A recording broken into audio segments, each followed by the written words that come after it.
At the company meeting, my boss said everyone here is valuable except the failure in marketing.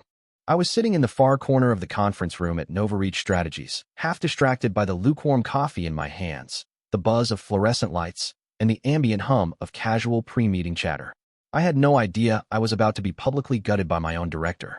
The quarterly all-hands meeting was supposed to be routine, updates, goals, the usual meaningless praise, and yet, what I got instead was something I don't think I'll ever forget.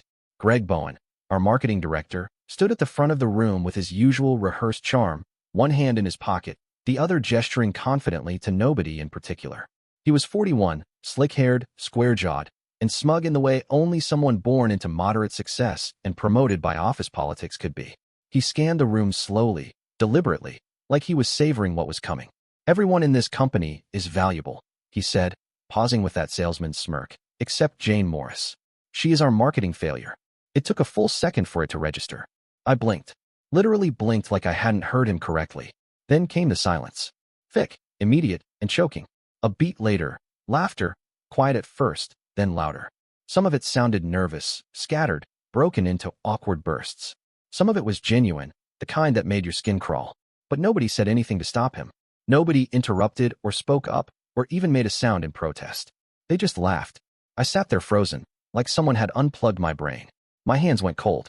I felt everyone's eyes shift toward me, then look away just as quickly, pretending not to see me at all, like my existence was suddenly inconvenient. My face burned. I couldn't move, couldn't breathe, couldn't understand how the words had come out of his mouth so casually, like he was delivering the punchline to a team-building joke. 5 years. I'd given this place 5 years. Built campaigns from the ground up. Picked up other people's slack. Stayed late, came in early. Swallowed credit being handed off to junior hires with shinier smiles. Ate disappointment like it was part of my job description. And this man, this smug piece of corporate decay, had reduced me to a joke in a sentence. Less than a sentence. I didn't cry. I didn't flinch.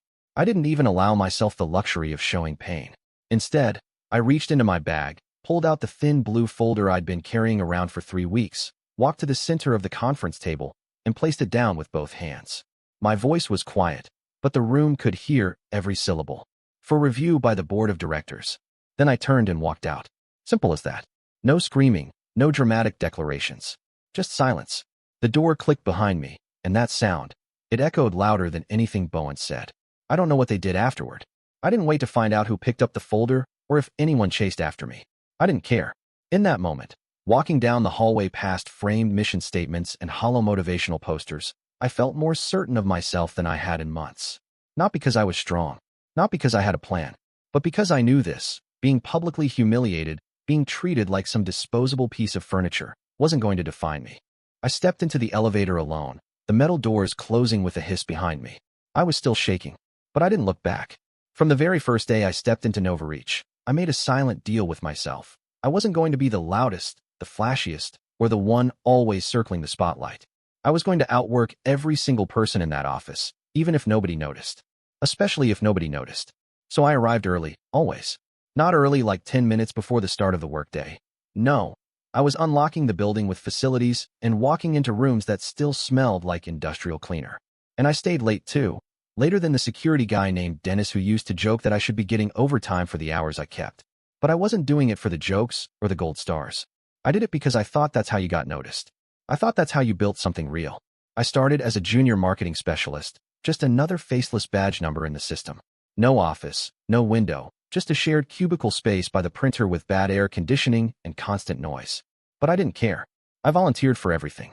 Data cleanup, competitive audits, media tracking, even stuffing press kits during off hours. The stuff no one wanted to do, the stuff people pretended they didn't see on project lists, that became my niche. I didn't complain. I smiled and nodded and did the work. And I did it well. I was good at it. Quietly, steadily, I got better than most people in that building. Over time, I moved up, though the title changes were always modest. No real promotions, no announcements, just more responsibility dumped into my inbox under the guise of, "You're capable, we trust you." And the face of that trust? Greg Bowen, my manager, my mentor, supposedly. The man who used to lean against the corner of my desk with a coffee in one hand and that signature smirk in the other. "Your time will come," he'd say, every single time he handed me something last minute. Every time I pulled an all-nighter reworking a pitch deck he'd forgotten about. Every time I watched him take credit for something I'd spent days refining. I remember one campaign in particular, Q3, 2 years ago. We were hemorrhaging engagement across platforms, and Greg was panicking behind closed doors, trying to buy time with vague reassurances and slides full of fluff. I stayed up for 3 nights building a full-stack marketing funnel with segmented outreach paths, revised social tone guidelines, and a partnership pitch to onboard 3 lifestyle influencers who hadn't even been on our radar. I gave it all to Greg, polished and packaged. He presented it to the C-suite as if it had appeared in a dream, and they clapped like he'd just turned water into wine. I stood outside the conference room door, listening. Not once did he mention my name. That became the rhythm. I'd write the copy, build the slide decks, draft the strategies, even ghostwrite his internal emails when he didn't have the bandwidth. He was the face. I was the file name. When clients came in for meetings, I wasn't introduced. If I was lucky, I got a nod. Mostly, I was described as the one who helps with the paperwork. Paperwork. As if the months of analysis and segmentation reports, the AI/B testing plans, the cross-platform optimization, the crisis response protocols, all of it was just administrative filler. Just clerical effort attached to someone else's glory. At first, I told myself it didn't matter. That people who mattered would see through it. That eventually, the pattern would correct itself, and I'd rise. Not because I pushed, but because I proved myself. I didn't want shortcuts. I didn't want to schmooze my way to recognition. I wanted it to be real. But every time Greg got promoted, every time he was invited to speak at conferences or featured in press releases, every time he was handed my work in a branded folder with his initials on the front, I felt myself shrink. I told myself it was just part of the game, that it was temporary. But 5 years is not temporary. 5 years of silence, of swallowing back the instinct to demand credit, of watching less capable, louder people climb ladders I was practically holding steady for them, of being told to wait my turn while watching people leapfrog over me without so much as a glance back. I kept thinking that loyalty would mean something, that humility was a virtue, that being dependable and consistent and invisible was the same as being valuable. I thought Greg saw me, that all the late nights, the missing weekends, the skipped vacations would stack up like chips at a poker table, and one day I'd be able to cash them in. But it wasn't a game of merit. It was a game of masks, and I wasn't wearing the right one. So I kept working in the shadows, thinking that if I built the whole machine, someone would eventually realize I was the one keeping it running. But all I got in return was a pat on the head and another plate of someone else's leftovers to clean up. All while Greg smiled, made toasts, shook hands, and said, "Your time will come." It didn't. The turning point, the moment I knew for certain that all the invisible labor and quiet sacrifice meant nothing to the people who signed my paychecks, came wrapped in the polished packaging of what should have been a career win. The Claremont Systems account. An $8 million contract. High profile. High stakes. The kind of deal companies like ours brag about in annual reports and splash across LinkedIn with captions like, "Proud to partner with industry leaders." Greg had been chasing it for months, tail spinning through cold emails, impersonal invites, and canned outreach that never landed. The problem was simple. He couldn't get in the room. Not with anyone that mattered. And certainly not with Jean Ellington. Jean was Claremont's CFO, sharp as glass and twice as cold to anyone she didn't respect. Greg tried everything to get her attention: golf events, dinner invites, even a speaking engagement at a finance panel where he name-dropped her in front of 200 people. She didn't bite. Not even a nibble. He called her a hard sell, claimed she was old school and territorial. But I saw something else. I started digging quietly. Not for dirt, not for leverage, just for connection. And I found it buried in a footnote of a corporate bio, something no one in the office bothered to notice. Jean volunteered. Every Thursday evening, she helped run adult literacy classes through a nonprofit foundation. No fanfare, no headlines, just a photo on the foundation's Facebook page, her in jeans and a plain sweater, sitting beside a woman learning to write her own name. So I signed up. I didn't do it with a scheme in mind or some Machiavellian plot to win a contract. I just knew that no one else had bothered to meet her where she was, and I thought maybe, just maybe, that's what would make the difference. I spent 2 weeks in those classrooms, showing up quietly, helping adults work through chapters on grammar and comprehension. And Jean noticed. She didn't introduce herself right away. She watched, measured. Then one evening after class, as we were stacking chairs and wiping whiteboards, she walked over and said, "You work at NovaReach, don't you?" My stomach dropped. I nodded, half expecting her to accuse me of infiltrating her space. Instead, she smiled, tightly, but genuinely, and said, "I've been meaning to take another meeting with your team. I'd like you to be there." 2 days later, we were in the Claremont Systems conference room, sun streaming through floor-to-ceiling windows, bottled water lined up like little soldiers across the polished oak table. Greg was giddy, overprepared in the worst way, flipping through his talking points with sweaty fingers, wearing his best watch like it was part of the pitch. He introduced us both, took the lead, smiled like he always did when he thought he was being charming. And then Jean walked in, sat down, and looked directly at me. She didn't even pretend. From the moment the conversation started, every question, every follow-up, every clarification, she asked me. Greg tried, twice, to redirect. He coughed lightly and interjected with jargon, trying to wrestle back control with phrases like omnichannel synergy and Q3 conversion efficiency. Jean didn't blink. She let him talk, and then turned back to me. The rest of the meeting followed that rhythm. Him talking to fill space. Me answering the real questions. When it ended, she stood, shook his hand with polite indifference, and then turned to me and said, "I want Jane to be my contact manager going forward." Just like that. We left the building in silence. Greg's jaw was so tight it looked like he might crack a molar. Back at the office, he didn't say a word to me. Not that day. Not until the next morning, when he summoned me to his office like a school principal calling in a disruptive student. He was sitting behind his desk, perfectly arranged, hands clasped like he was about to deliver a TED Talk on professionalism. He didn't ask me to sit, just launched into it. "What you did was completely out of line," he said. "No preamble, no attempt at fake politeness. You bypassed chain of command. You manipulated a client into trusting you using personal channels that were not authorized. That's not business strategy. That's emotional manipulation." I just stared at him.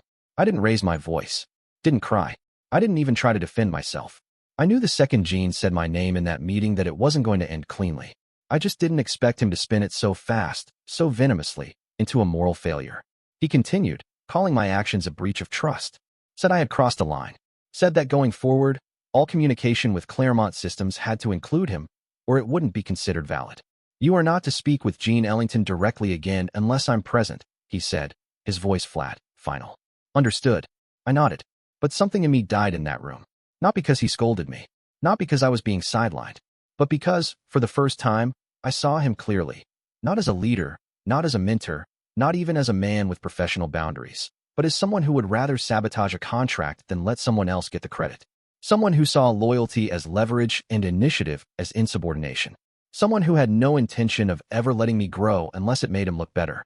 And in that moment, I knew there was no my time coming. It had already arrived. He just refused to see it. After the Claremont fallout, something shifted in me. I stopped believing there was a right way to play the game. The idea that effort alone could get you anywhere died in Greg's office that morning, buried under the words emotional manipulation, like a tombstone. So I stopped waiting for recognition. I stopped asking permission. I started building something of my own, quietly, carefully, just beneath the radar. It began with a spreadsheet. Nothing dramatic. Just a single file on my personal drive. No labels, no formatting, just contact details, notes, and timestamps. At first, it was practical. A couple of clients had reached out to me directly after Claremont, citing familiarity or urgency, and I didn't have the energy to route everything through Greg's bottleneck of approval. I handled the requests, logged the interactions, made sure nothing looked out of order in the official channels. But then it kept happening, again and again. So I adapted. I bought a domain. Just a personal one, neutral, professional sounding. Set up an email address with a custom signature that didn't link back to the company, but still looked legitimate. I created a private database with detailed client profiles, names, kids' names, dietary preferences, travel habits, preferred fonts for presentation decks, previous complaints, birthdays, anniversaries, deal breakers. I logged it all. It started as crisis management, emergency triage during late-night flare-ups when Greg was unreachable or uninterested. But it evolved. Without any announcement, without even realizing it, I became the invisible backbone of NovaReach's client network. By the time the fiscal year turned over, I was handling 80% of the company's top-tier accounts. Not officially. On paper, Greg was still their primary contact. But when their budgets were reallocated, when timelines broke down, when product launches stalled, when PR drafts needed vetting, when they were panicking at midnight over a supplier delay or a misfired campaign, it was me they called. It was my name they typed when they couldn't risk waiting. I took those calls from my kitchen table with a hoodie on and 2 tabs open, one for the crisis, one for the cover-up. Greg never asked how the numbers kept improving. He just smiled at quarterly reports like he'd done it all himself and gave vague speeches about alignment and clarity of vision. Sometimes I'd watch him give presentations filled with metrics I'd pulled, slide decks I'd stitched together during back-to-back weekends. and listened to him talk like he'd done the heavy lifting. He didn't question the smoothness of the machine because he never looked under the hood. But I knew every bolt, every pressure point. Clients started sending holiday gifts with my name on the card. One sent me a bottle of scotch I couldn't afford on my own salary. Another emailed me a photo of his daughter in the Halloween costume I helped him brainstorm while he was stuck on a red-eye. I remembered birthdays. I sent thank you notes in their native language. I followed up after hospital stays and congratulated them on career milestones before their own teams did. I responded to texts at 2 a.m. when their marketing collateral tanked overnight, and by 7 I had new mock-ups in their inboxes. They stopped seeing me as the assistant and started calling me their person. But publicly, none of it existed.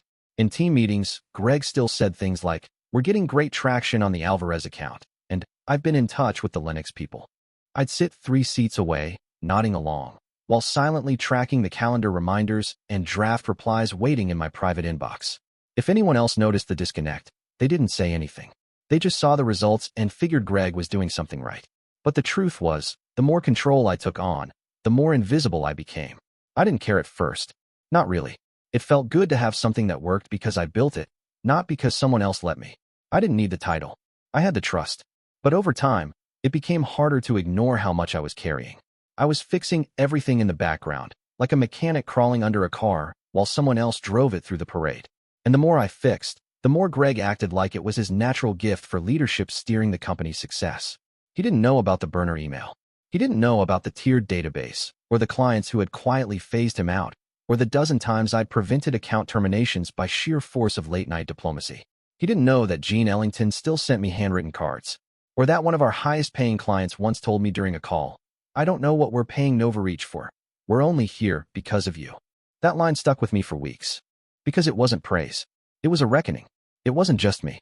That's what made it harder to ignore, eventually.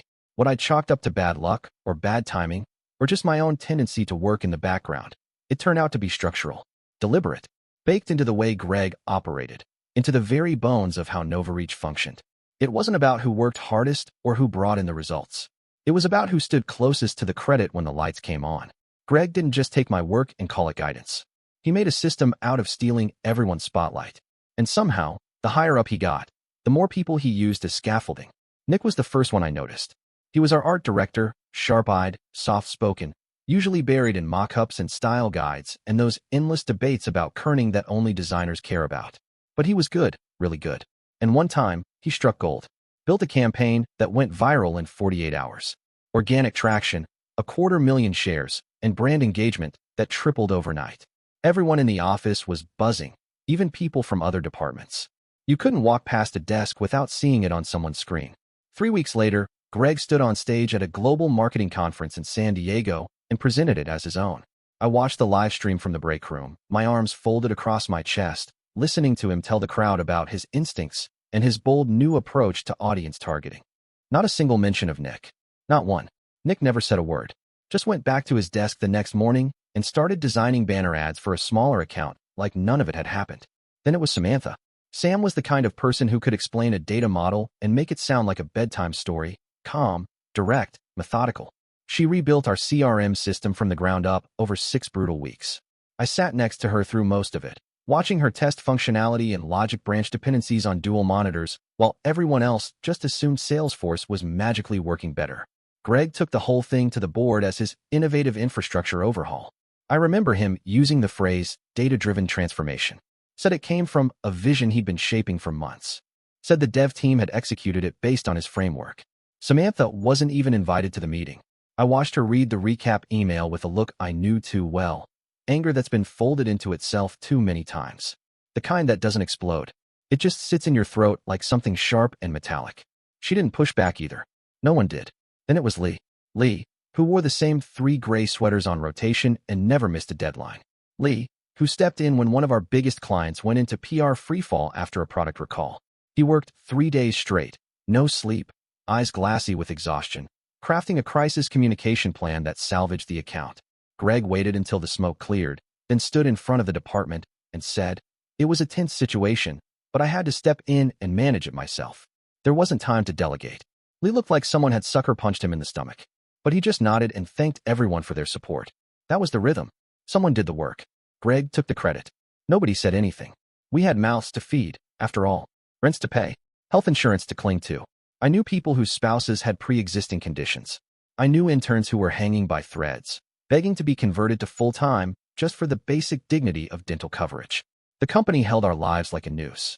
Speak up, and you didn't just lose your job, you lost your future. Recommendations vanished. Bridges burned. You'd get a smile at your exit interview and a black mark on your industry reputation that no resume line could fix.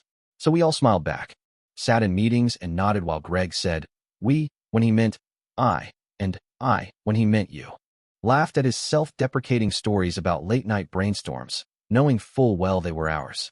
Took notes while he polished the truth into something that gleamed just enough to pass inspection. And we stayed quiet. Because what else could we do? We were all complicit. Even me. Especially me. It was a Tuesday when everything started to fall apart, though the fault lines had been forming for years. The client was from a tech startup out of Denver. Sharp, young, heavily funded, and looking for a marketing partner who could scale with them fast. Big money. High risk. A perfect storm. Greg had promised the moon before we even had the pitch deck ready. Normally, I would have handled it. He would have handed me a half-baked brief, some incoherent notes he scribbled during his morning commute, and I would have turned it into a presentation that looked like it came from a Harvard case study.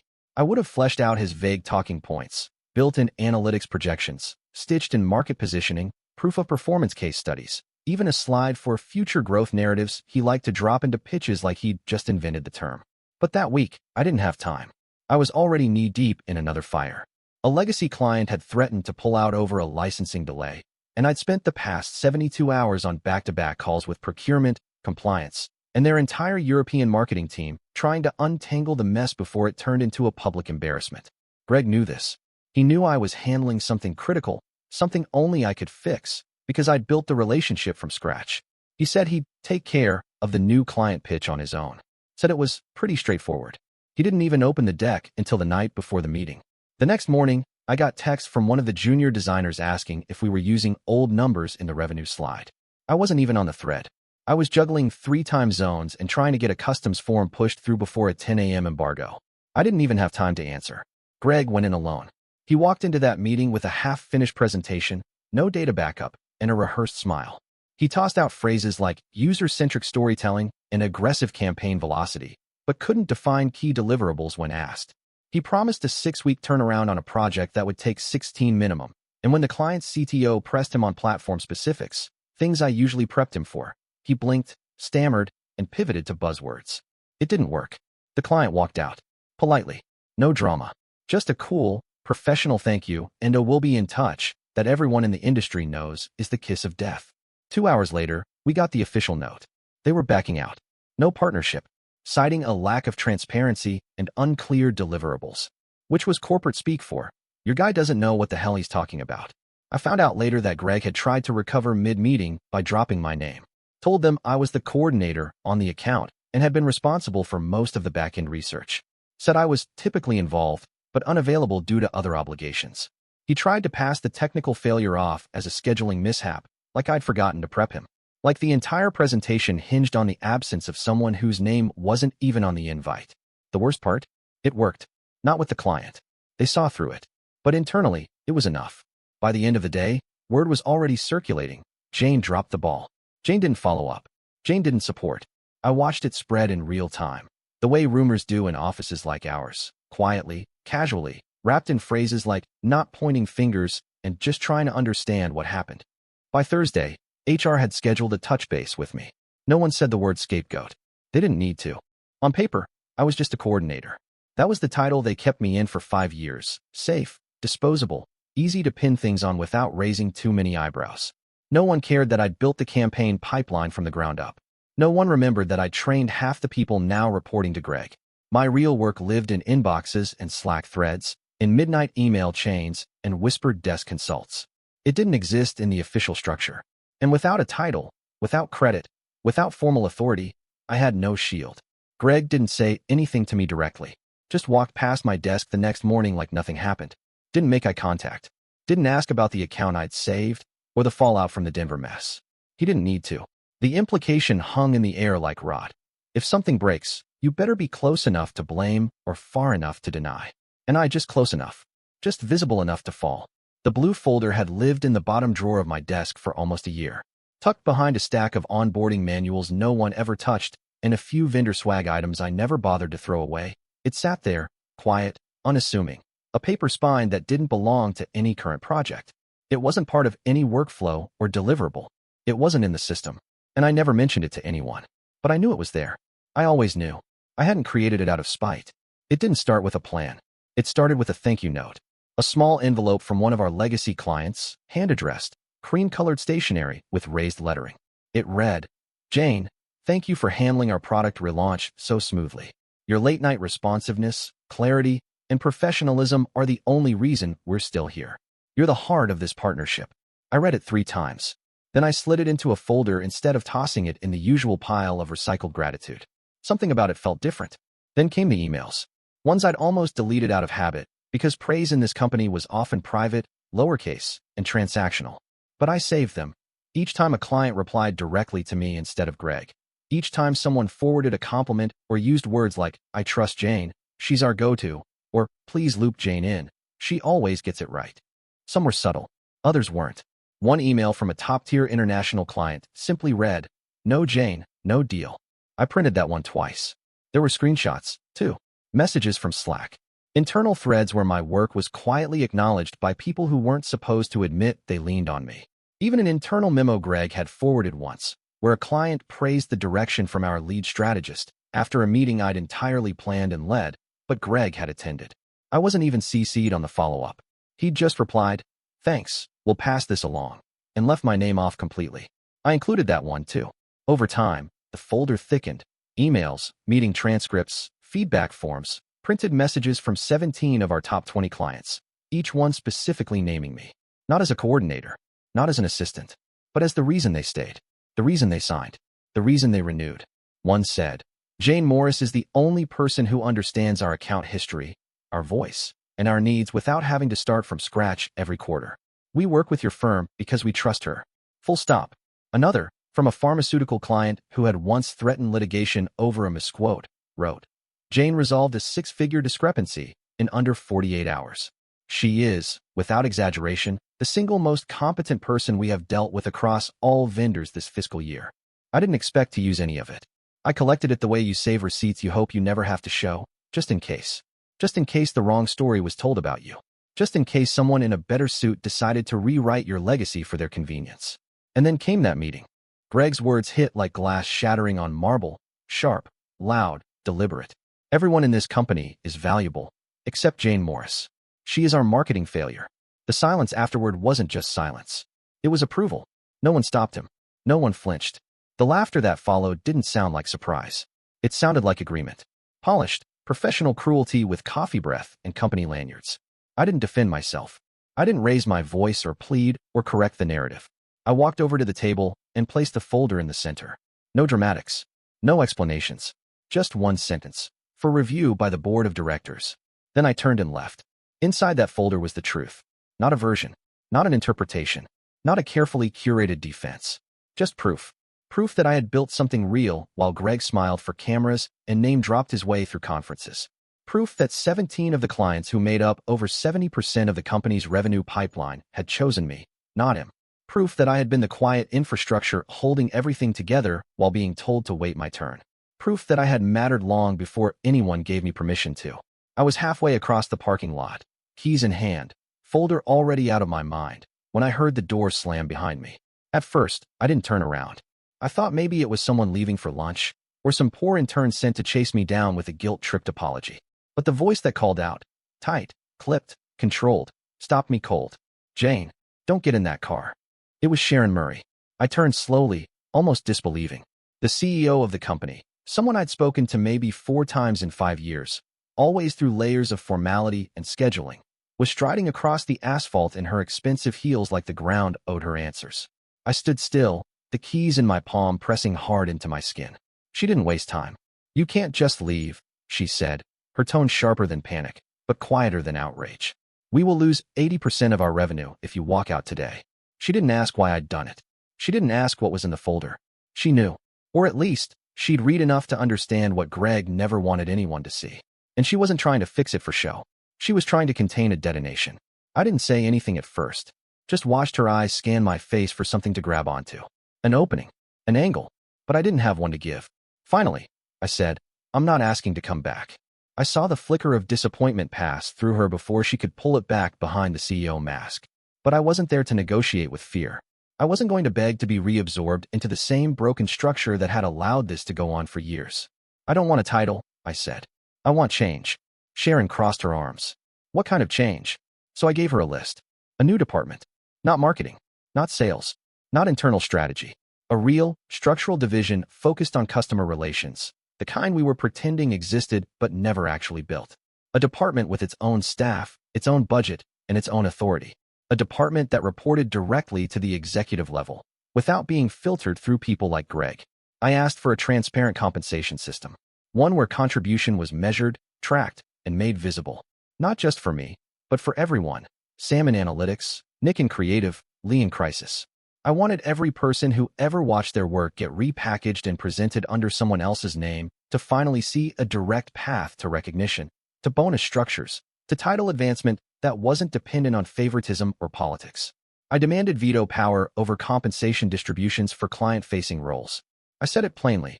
I wanted control over who got rewarded and for what, because clearly no one else had been paying attention. And most of all, I said that if I came back, I was coming back to fix it, not to smooth it over. Not to rebrand the rot, but to rebuild. Sharon didn't interrupt me. Not once. She just stood there in the heat and the silence, taking it all in. Then she nodded once. Not tentative. Not performative. Done, she said. She didn't ask for a second version. She didn't request time to loop in HR or legal. She didn't say we'll look into it or let's circle back. She just said it like a decision had already been made, because maybe it had. Maybe the moment I dropped that folder on the table, something shifted in the structure of the company, and she knew it. A few days later, the announcement came down. NovaReach would be launching a new customer relations division, effective immediately. I would be its director, and I would report directly to the CEO. Greg made one last attempt to salvage the illusion. He scheduled an emergency session with the board of directors 2 days after Sharon's parking lot conversation with me. I wasn't invited. Of course not. He wanted the room to himself. Wanted to wrap the truth in just enough performance to keep control, to shift the narrative back in his favor before it could calcify into something he couldn't undo. He walked in like he always did, pressed suit, rehearsed confidence, eyes gleaming with the same false humility he used when claiming victories he didn't earn. He had a presentation prepared, glossy and bloated, full of big-picture rhetoric and empty visionary phrases. He spoke of long-term strategic positioning, of market foresight, of how he had personally shepherded the most valuable accounts through volatile quarters. He called himself a forward thinker, a stabilizing force. He said the Claremont incident, while regrettable, had been complicated by lack of support from junior team members who failed to deliver under pressure. He didn't say my name, but he didn't have to. He referred to me as a supporting player, someone who had strong administrative instincts, but lacked the leadership capacity to interface at scale. He painted me as competent in execution, but unreliable in vision. He smiled through the lie, confident it would land. He had always believed that performance mattered more than fact. That tone outweighed content. That if he controlled the language, he controlled the story. But what he hadn't counted on, what none of them ever did, was that the board already had the folder. The full, unsanitized, chronological record. Emails, screenshots, letters, evidence. Every word signed by clients whose logos now sat on NovaReach's portfolio like trophies. 17 of the top 20 accounts had gone on record, some of them more than once, identifying me as their point of contact, their trust anchor, their reason for staying. Some had submitted follow-up statements directly to Sharon once the folder was passed upward.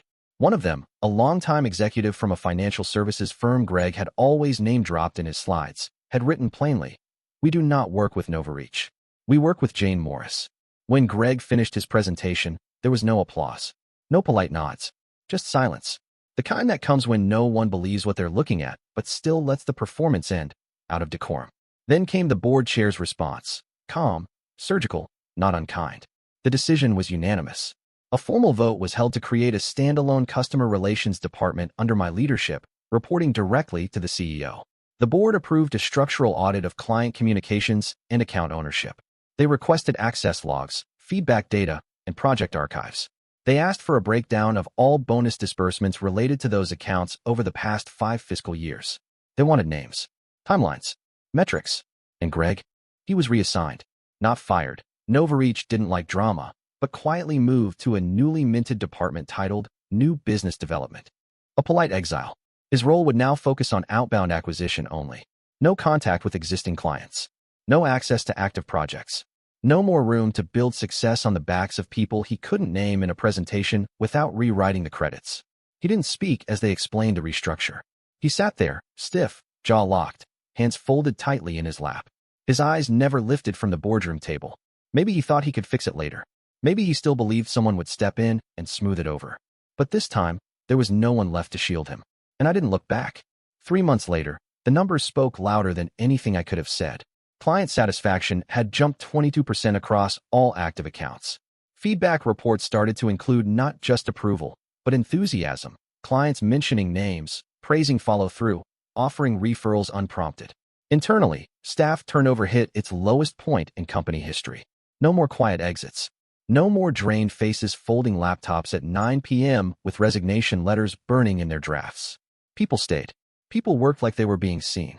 And for the first time in a long time, the office felt alive. It wasn't magic. It wasn't a heroic comeback story wrapped in a neat arc. It was systems, process, structure, accountability, recognition.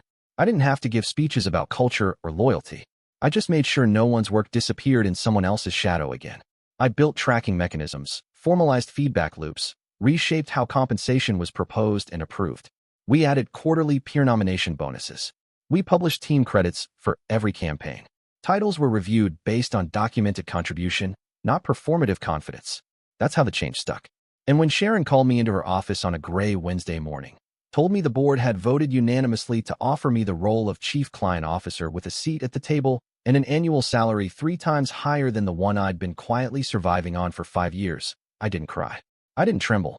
I just nodded, thanked her, and asked when the new org chart would be made public. Even Greg adapted. He kept his new title, New Business Development, and to his credit, he did the work.